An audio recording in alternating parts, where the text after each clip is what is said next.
This is a very powerful storm. This is the visible satellite image, and you can see as the sun comes out, look at this perfect Category 5 storm, 175-mile-per-hour sustained winds.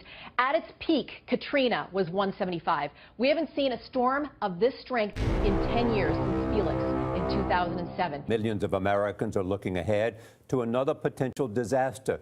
Hurricane Irma was just upgraded to a Category 5 storm.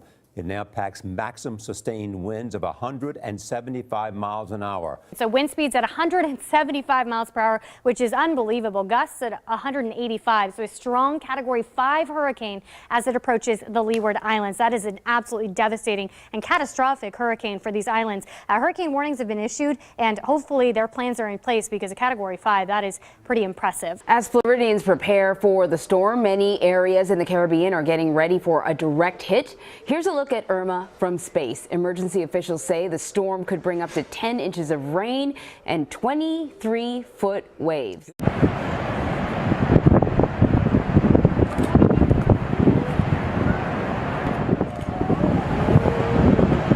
As you can see, this is the calm before the storm. As you mentioned, states of emergency not only in Florida, but also here in Puerto Rico, where we were upgraded to hurricane warning just overnight. And that means today is all about preparation. The people who we've spoken to here on the ground have said, look, we're Caribbean people. We understand what it's like to have wind and rain, especially at this time of the year. But a Category 4 hurricane, that's a completely different beast. That's why the National Guard has already been activated. Schools are closed. More than 200 FEMA workers are already on the ground, and almost 500 emergency centers have been set up all throughout the island. Meanwhile, back in Florida, people are gearing up. We're having food and supplies and water. They're stocking up because authorities there say they can't afford not to be prepared for Hurricane Irma.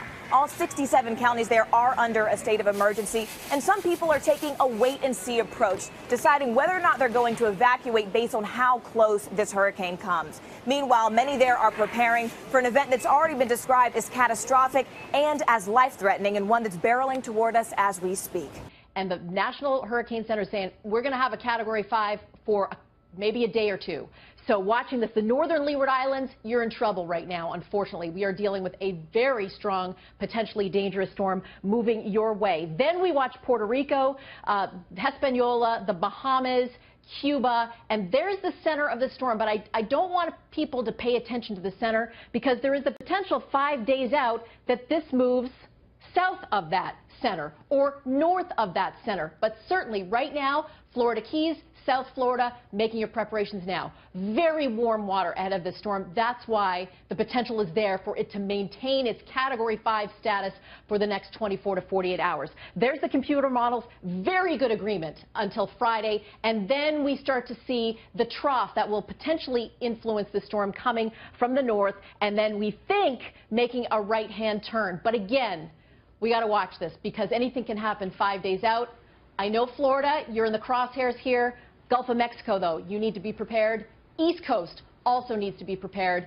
One thing is for certain, Julie, This is a very dangerous storm that could potentially be deadly. So we need to make our preparations now.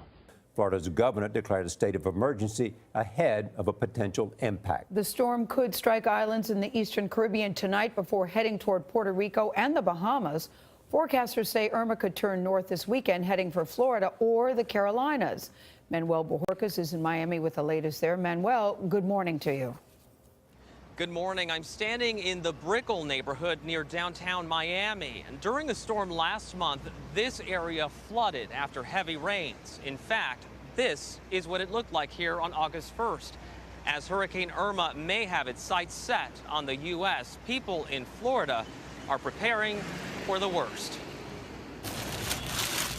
People in South Florida are emptying store shelves, filling grocery carts, and packing their cars with water. It's not good for you. It's not good for the stress.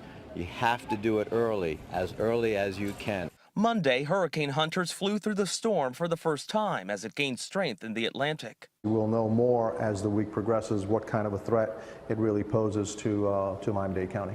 Carlos Jimenez, the mayor of flood-prone Miami-Dade County, is watching Hurricane Irma closely. The storm surge is really the thing that kills the most people, so that's what really we're worried about. Storm surge is when the sea level rises during intense storms, pushing water ashore, leading to flooding. A recent study found Florida has 2.7 million properties at risk, the most in the U.S. Miami Beach averages around 4 feet above sea level and fights flooding at high tide on a regular basis. Last month, heavy rain turned the city's streets into rivers. The anti-flood pumps failed during a power outage.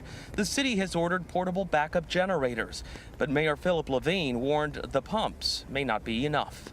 These pumps were designed for normal rain and, of course, sea level rise. They will be helpful in the event of a storm, but they're not designed for hurricanes. Irma now at Category 5, but for some perspective, it's been more than 100 years since 2 Category 4 hurricanes have made landfall in the U.S. in the same year. And with Harvey fresh on everyone's minds, the concern here in Miami and throughout South Florida is that if Irma makes landfall, it could also be disastrous. Good afternoon. It's Tuesday, September 5th. Big news coming at you from Irma. You may have already heard it has been upgraded to a major Category 5 hurricane. Sustained winds right now, 180 miles per hour with gusts up to 220. The forecast track has been slightly shifted off to the north and northeast here, staying over open, very warm waters of the Bahamas as it puts its sights on the southern part of Florida. That cone of uncertainty, obviously the model margin of error does grow significantly up to 5 days out. So southern Florida is within that cone of uncertainty as we get towards Sunday morning. Very, very dangerous storm out there right now. Those winds unfathomable.